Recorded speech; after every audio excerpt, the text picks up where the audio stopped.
For today's video mga guys, magluto serye nga tayo. Ay nagpakulo ako dyan ng chicken na 900 grams. Dapat nga ang gagamitin ko dyan is 500 grams lang para konti lang. Pero kasi naubusan na yung 500 grams. Usually bumibili siya ng 500, 600. Pero ewan ko ngayon, ang naiwan ko na lang tag 900 grams. So yun na nga ang ginawa ko. Medyo madami-dami nga. Actually guys, kahapon ko pa ito niloto. Pero ngayon nga lang ako nakapag-edit. So mamaya-mamaya kung tapos nito i-upload na to, of course. Ngayon pa kasi ako medyo free. Kasi tulog na yung mga bata. Hindi ko nga alam kung ano yung niloloto ko ngayon. Basta tinignan ko na lang yan sa YouTube. Ay hindi pala yan sa YouTube. Nag-send lang kasi yung amo ko sa... Galing pala to sa Instagram. So nakita lang niya sa Instagram. Sinend niya sa akin sa WhatsApp. WhatsApp, ano ba talaga yan? Huy, umayos ka. Yun lang yung tiningnan. Sabi ko nga sa isip ko, sana hindi to mahirap. Kasi para, ano lang ba, para madali ba. Kasi wala talaga akong oras pag sa umaga guys. So yun nga, is-shred lang yung chicken, ganyan. Tapos, ayun na. Yan na tayo magpatumpik-tumpik pa. Kukuha na tayo ng kalaha. Ano ba yan sa Tagalog ng kalaha? Basta sa English, pan. Pan yan. Hindi pan na bread ha. Hindi yan para sa kape. Nakita nyo naman yan. Hindi ko na kailangan siguro i-explain, no? Pero in-explain ko na. Magpainit nga ng pan. Pero hindi mo nakitang uminit kasi nag-aso-aso na yun na. Nilagyan ko nga ng olive oil yan. Pero nag-aso-aso. Ay, sus, gipakilid sa ako kadiyot. Itong voice over ko pala. May halong Bisaya. Tagalog to. So, bahala na kayo dyan. Bumikos-mikos na to. So, wag na patumpik-tumpik pa. Ilagay natin yung onion. Diba sa Pilipinas, normally, i-on na natin yung, yung garlic, yung ahos ba. Tapos bago onion. Pero syempre, dahil dito, na-mince ko lang naman yung, yung garlic. So, inano ko yung onion kasi siya yung mas malaki. Kailangan siyang isote muna hanggang sa maglambot. And then, isunod na natin yung garlic o ahos. O, ano ba yan sa Tagalog? Yung ahos. Hindi ko na alam. Basta garlic, yan. Kaya na, nakikita niyo naman dyan eh. Tapos, isunod na natin yung chicken na shredded. Yun lang may pinakuluan ko kanina. Actually guys, yung pinakuluan ko siya, nilagyan ko lang siya ng asin. Hindi ko na nilagyan ng paminta. Kasi mamaya, timplahan pa naman natin to. Nagmamadali na nga ako dyan guys. Kaya gutom na talaga ako nyan. Kasi wala pa talaga akong kain yan. Nagkape lang talaga ako simula pagising. Kasi pagising ko ng alas 5:30. Lalabas ako sa kwarto ng alas 6. Kasi syempre pupunta pa sa CR, maghilamos pa, gano'n, magbihis pa ng uniform. Tapos paglabas ko niyan, maghuhugas na ako ng plato niya na galing pinagkainan nila ng mga alas 12, mga alauna, ganyan. Kasi syempre natutulog na ako niyan. So kinabukasan ko na mahugasan yung mga pinagkainan nila. So pagtapos niyan, i-ready ko yung maliit na bata, tapos ihatid ko sa school. Tapos paghatid ko sa school, syempre magbabaksyon na ng buong bahay, linis ng kwarto, sala, playing room, yung mga CRs. So na guys, nalagyan natin ng salt and pepper yan, at saka corn kernel. Kernel ha, hindi yan kernel na sandalo. Charot.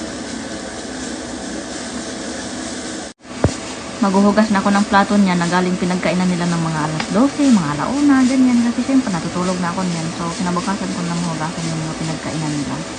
So pagtapos niyan, i-ready ko yung maliit na bata, tapos ihatid ko sa school. Tapos paghatid ko sa school, syempre magbabaksyon na ng buong bahay, linis ng kwarto, sala, playing room, yung mga CRs. So na guys, nalagyan natin ng salt and pepper yan, at saka corn kernel. Kernel ha, hindi yan kernel na sandalo. Charot. Medyo masarap na madali lang siya lutuin, pero ano lang siya, medyo like, kung titingnan nyo, madami pang kaartihan, pero okay lang yan. So nilagyan natin ng cream cheese. Actually yung buong cream cheese sana dapat, 1 cup of cream cheese sana dapat. Pero kasi yung naiwan, yung natira dito, medyo masarap na madali lang siya lutuin, pero ano lang siya, medyo like, kung titingnan nyo, madami pang kaartihan, pero okay lang yan. So nilagyan natin ng cream cheese. Actually yung buong cream cheese sana dapat, 1 cup of cream cheese sana dapat. Pero kasi yung naiwan, yung natira dito, ito is kulang. So nilagyan ko naghanap ako sa ref ng another cheese, kahit na. So cheddar cheese. Nilagay ko yung cheddar cheese ko. Pero syempre, hindi ako talaga, yung nagbuot-buot ba, no? Kailangan natin talaga yung permission ni madam.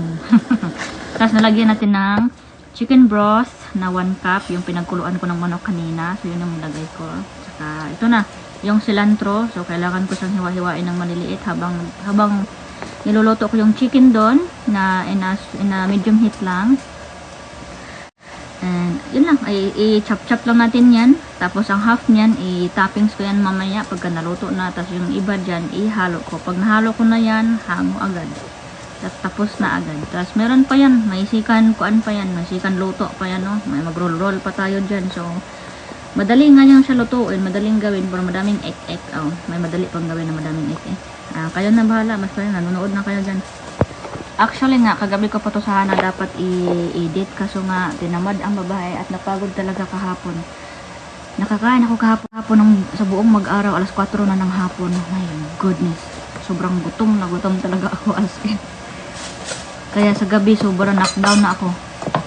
Kaya wala talaga akong oras na kung mag-Facebook mo, mag-check lang, gano'n. Tapos wala talaga ako oras na mag-edit kasi knockdown talaga ako pagkapos na skincare sa gabi. Wala, hanggang sa umaga na yun. Hanggang ngayon, ngayon at least ngayon, okay na kasi tulog naman yung mga bata. Wala din si Madam Dam. Tapos wala dito yung amo kong lalaki kasi yan nandoon sa ibang bansa, lumabas ng Saudi Arabia. So, yan, sa trabaho niya yun. Sobrang nagmamadali na nga ako dyan kasi nga alas 11 na yan ng umaga and kailangan ko talaga matapos yung trabaho ko kasi pagtapos ko sa umaga kasi kaya ako alas 10 na nakaluto. Kasi syempre buong bahay, araw-araw yan linisan. Actually, hindi naman talaga itong buong bahay kasi pero parang kung sa atin pa sa Pilipinas, buong bahay na yan. So, nilagay ko na nga pala dyan yung cilantro. Kung sa atin sa Pilipinas, parang buong bahay na yan. Pero dito kasi apartment lang yan sa kanila.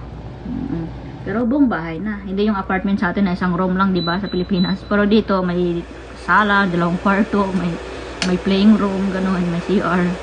Ang daming CRs. So, that's why. Kusina pa, laundry room, you know. So, parang buong bahay na talaga yun sa atin. Pero dito, apartment lang yan. Kasi kung tutuusin nyo guys, yung bahay talaga, sobrang laki. Sobrang laki talaga. So, yun na guys, yung paggawa ng sauce mamaya. Ano ko yan yung paggawa ng sauce. Kasi yun ang nagpapasarap. Hinango ko na ngayon. Tapos na yun, pagkalagay ko ng cilantro. Tapos, nag-ano ako ng tortilla wrapper. Tapos, ipaloob lang natin dyan. Tapos, roll. O, ilagay dyan. Siyempre, i-swimming natin dyan sa sauce din. Lagyan natin ng sauce yung pan din. Para mamaya, pag i-bake natin, at least yung ilalim, may sauce siya. Tapos, yung top niya, may sauce din. So, later, you will see.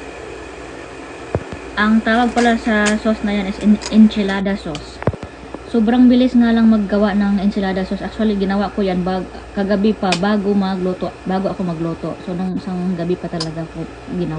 Tapos nilagay ko lang sa ref para yung lulutuin ko na lang para ano ba, kasi syempre kailangan ko i-manage yung time ko. So, ang paggawa pala dyan, 2 tablespoon lang ng vegetable oil, 2 tablespoon lang ng flour, and 1 can of tomato. And kailangan din natin ng pinch of sugar. Mag-take na ako, magbisaya na naman. And then 1 teaspoon of cumin powder. And 1 teaspoon of chili powder na naman. And then 1 tablespoon of oregano. And then garlic powder na 1 teaspoon also. Then 1 teaspoon onion powder. And then 2 cups of water. Yan lang ang paghalo-halo. Tapos initin lang sa pinaka-low heat. Tapos yung method na paggawa niyan, maglagay in a pot, maglagay ka lang ng oil, spices, yun yung mga na-mention ko above, and then flour, and stir lang natin yung, ano bang Tagalog sister. So, ikot-ikotin, halo-haluin mo lang siya ng light. Then, i-add lang natin yung isang can na tomato sauce, and then, konting water, not konti, pero mga ilang ml ba. Basta yung nakita mo yung glass na dyan, puno yan. So, that kailangan talagang puno yan kasi siyempre itap pa natin and then dyan sa wrapper kailangan natin lagyan ng sauce din. Tapos ilagay natin yung sugar dyan, then when it start boiling, reduce the heat and let it cook for 10 to 15 minutes. So stir mo lang siya habang nag-cook siya ng 10 to 15 minutes. So lagi mo lang siyang stir. So yan. Kape lang talaga ang mas madali sa akin. Tapos, minsan wala akong oras talaga magkape. Ang ginagawa ko na lang habang naglilinis ako, nilagay